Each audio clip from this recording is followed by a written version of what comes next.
जय हिंद दोस्तों। पड़ोसी बांग्लादेश की हालत पिछले 2 महीने में बद से बदतर हो गई है। कभी दुनिया भर में जिस उद्योग के लिए उसका नाम शान से जाना जाता था, आज वो ठप पड़ गया है। हजारों लोग बेरोजगार हो गए और करोड़ों रुपए का काम छिन गया। लेकिन कहते हैं ना कि एक का नुकसान तो दूसरे का फायदा। बांग्लादेश की इस मुसीबत का फायदा भारत को मिलने वाला है और अब भारत करेगा दुनिया भर के मार्केट में कब्जा। लेकिन इस बीच क्या पीएम मोदी मिलने जा रहे हैं बांग्लादेश के प्रोफेसर यूनुस से? आइए जानते हैं आज की इस वीडियो में। पर आगे बढ़ने से पहले आप सभी लोग इस वीडियो को एक लाइक करें और साथ ही चैनल को सब्सक्राइब जरूर कर लीजिए, क्योंकि यह आपके लिए सिर्फ 1 सेकंड का काम है, लेकिन इससे हमारी काफी बड़ी मदद होती है। दरअसल बांग्लादेश की हालत तख्ता पलट के बाद से बदतर हो चुकी है और जिस उद्योग के लिए वो कभी पूरी दुनिया में जाना जाता था, आज वो ठप हो गया है, जिसकी वजह से हजारों लोग बेरोजगार हो गए हैं और करोड़ों रुपए का काम बांग्लादेश के हाथ से छिन गया है। लेकिन जहाँ एक तरफ बांग्लादेश को भारी नुकसान का सामना करना पड़ रहा है, वहीं दूसरी तरफ इस मौके का पूरा फायदा भारत को मिलने जा रहा है, क्योंकि बांग्लादेश की इस मुसीबत का फायदा उठाकर भारत बड़ी कंपनियों को भारत में लाने की तैयारी कर रहा है। दरअसल दुनिया की कई बड़ी कंपनियां बांग्लादेश में अपना कारोबार बंद कर भारत के राज्य उत्तर प्रदेश आने की तैयारी में हैं, क्योंकि हिंदुस्तान टाइम्स के मुताबिक बांग्लादेश के हालिया हालात ने वहां के कपड़ा उद्योग की कमर तोड़ दी है और हालात ऐसे हैं कि देश में 700 से 1000 छोटी और मध्यम गारमेंट और टेक्सटाइल इकाइयां बंद हो गई हैं। हिंदुस्तान टाइम्स के अनुसार बांग्लादेश के हालिया हालात ने उसके कपड़ा उद्योग की कमर तोड़ दी है। आलम यह है कि देश में छोटे और मझोले गारमेंट और टेक्सटाइल यूनिट बंद हो चुकी हैं। इससे सरकार और कारोबारियों को हजारों करोड़ के ठेके का नुकसान तो हुआ ही, बल्कि इसके साथ ही वहां के लाखों कामगारों के हाथ से काम भी छिन गया है और अब इसका सीधा फायदा भारत को मिलने वाला है। जहां अब कई बड़ी कंपनियों ने भारत के राज्य उत्तर प्रदेश की राजधानी लखनऊ के पास अपना उद्योग लगाने के लिए सरकार से संपर्क किया है। कई बड़े ब्रांड ने यूपी के मुख्यमंत्री योगी आदित्यनाथ सरकार से संपर्क किया और लखनऊ हरदोई रोड पर टेक्सटाइल पार्क बनाने का प्रस्ताव दिया। ये पार्क 1162 एकड़ में बनाने की तैयारी है। मामले से जुड़े अधिकारी का कहना है कि टेक्सटाइल्स पार्क के लिए जमीन आवंटन की प्रक्रिया शुरू की जा चुकी है और इसके लिए इंफ्रा का काम भी चल रहा है। कुछ लोगों का सवाल है कि कौन सी कंपनियां हैं जो यहां आएगी, तो आपको बता दें, यूपी में टेक्सटाइल पार्क लगाने के लिए Arvind Mills, Vardhman Reliance Industries Limited और आहूजा टेक्सटाइल मिल्स ने योगी सरकार से संपर्क साधा है।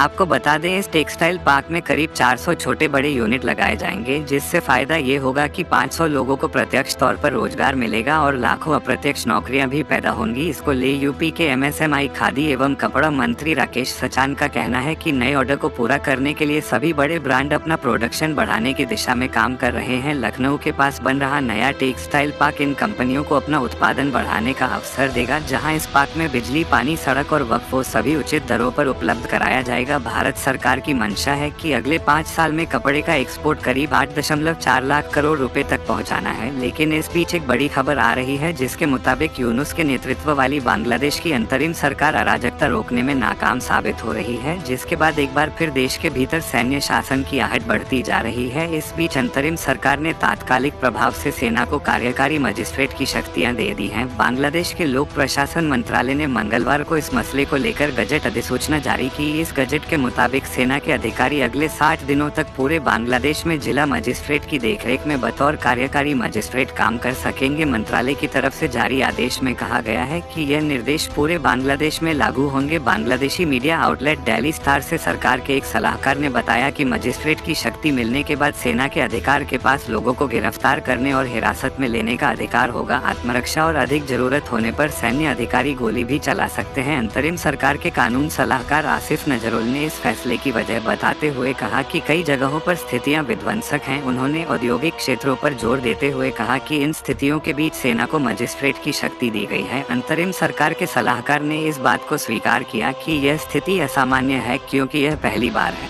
जब सरकार की तरफ से सेना को इस तरह की शक्ति दी गई है। हालांकि बांग्लादेश में पहले भी मार्शल लॉ लागू हो चुके हैं, लेकिन उस कानून के तहत खुद ब खुद सेना को मजिस्ट्रेट की पावर मिल जाती है। आपको बता दें, 5 अगस्त को शेख हसीना की सरकार गिरने के बाद बांग्लादेश में अराजकता का माहौल है। इस बीच पुलिस पर बड़ी संख्या में हमले किए गए। अराजक तत्वों ने पुलिस की गाड़ियों और कई पुलिस स्टेशनों में आग लगा दी थी। पुलिस वालों को अपनी वर्दी निकालकर छुप पड़ा था। बांग्लादेश के पुलिस सूत्रों के मुताबिक कुल 664 पुलिस थानों में से 450 थानों स्थानों पर हमले किए गए। लेकिन जो बड़ी खबर भारत और बांग्लादेश को लेकर कुछ रिपोर्ट्स द्वारा मिली है, उसके मुताबिक कहा जा रहा है कि पीएम मोदी और बांग्लादेश सरकार के यूनुस की मुलाकात हो सकती है। लेकिन मिंट की एक रिपोर्ट के मुताबिक प्रधानमंत्री नरेंद्र मोदी इस महीने के आखिर में न्यूयॉर्क की यात्रा पर जाने वाले हैं, जहां वे न्यूयॉर्क में संयुक्त राष्ट्र महासभा में एक कार्यक्रम को संबोधित भी करेंगे और अपनी इस यात्रा के दौरान मोदी के कुछ द्विपक्षीय बैठकें करने की संभावना है। हालांकि रिपोर्टों के अनुसार प्रधानमंत्री के बांग्लादेश की अंतरिम सरकार के प्रमुख यूनुस से मिलने की उम्मीद नहीं है, जबकि ढाका ट्रिब्यून के अनुसार सितंबर के दूसरे सप्ताह में बांग्लादेश ने यूनुस और मोदी के बीच बैठक के लिए भारत से औपचारिक अनुरोध किया था। लेकिन यूनुस द्वारा हाल ही में की गई टिप्पणियों की पृष्ठभूमि में ये बैठक असंभव प्रतीत होती है। लेकिन अगर आपको याद हो तो 16 अगस्त को मोदी और यूनुस ने टेलीफोन पर बातचीत भी की, जिसके दौरान प्रधानमंत्री ने लोकतांत्रिक, स्थिर, शांतिपूर्ण और प्रगतिशील बांग्लादेश के लिए भारत के समर्थन की पुष्टि की और इसके बदले में यूनुस ने आश्वासन दिया कि अंतरिम सरकार बांग्लादेश में हिंदुओं और सभी अल्पसंख्यक समूहों की सुरक्षा, संरक्षा और सुरक्षा को प्राथमिकता देगी। फिलहाल ये बात साफ है, पीएम मोदी की मुलाकात बांग्लादेश अंतरिम सरकार के प्रमुख यूनुस से नहीं होगी, लेकिन पीएम मोदी 21 से 23 सितंबर तक संयुक्त राज्य अमेरिका की यात्रा पर रहेंगे, जिसके दौरान वो डेलावेयर के विलियमबिंगटन में क्वाड शिखर सम्मेलन में भाग लेंगे। और अगर आपको क्वाड के बारे में नहीं पता तो बता दूं, क्वाड 4 देशों ऑस्ट्रेलिया, भारत, जापान और संयुक्त राज्य अमेरिका के बीच एक कूटनीतिक साझेदारी है, जिसकी मेजबानी अमेरिकी राष्ट्रपति जो बाइडेन कर रहे हैं, जहां प्रधानमंत्री न्यूयॉर्क में संयुक्त राष्ट्र महासभा में भविष्य के शिखर सम्मेलन को संबोधित करेंगे। लेकिन भारत के लिए ये बहुत फायदे वाली बात है कि बांग्लादेश की सिलाई मशीन ठप पड़ चुकी है, जिसका पूरा फायदा भारत को मिलेगा। तो मित्रों, आपको क्या लगता है, क्या भारत इस मौके का पूरा फायदा उठाकर भारतीय कपड़ा उद्योग को ग्लोबल लेवल पर ले जाएगा या नहीं? कमेंट बॉक्स में अपनी राय अवश्य दें और ऐसी ही भारत से जुड़ी इंटरनेशनल खबरों के लिए चैनल को सब्सक्राइब करें, साथ ही बेल आइकन को भी जरूर दबा दें।